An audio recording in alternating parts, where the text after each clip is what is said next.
Welcome to the Genius Factory. Enjoy the video. You have your I-cord with 3 live stitches. Start binding off now. Insert the right needle knitwise into the first of those 3 stitches and knit it, pulling the working yarn snug but not tight. Once done, slide that new stitch to the left needle so you again have 3 stitches on the right needle.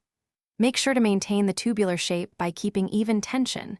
This first bind off establishes the edge, so a gentle, consistent pull helps the cord lie flat and neat. Now continue the core sequence. Knit the next stitch, then lift the previous stitch over the new one and off the needle. You will still have 3 stitches on the working needle. Repeat this rhythmically. Once you have passed a stitch over, slide stitches as needed so the working needle always holds 3. Make sure to check tension every 4-6 stitches.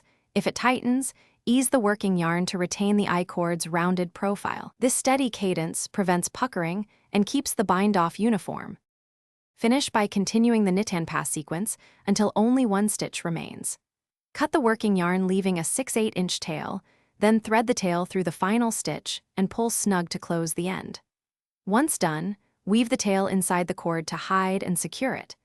If the bind-off edge looks too tight, gently loosen by pulling the tail slightly or block the I-cord with steam or steam-free wet blocking. This relaxes fibers and evens the edge without distorting the cord.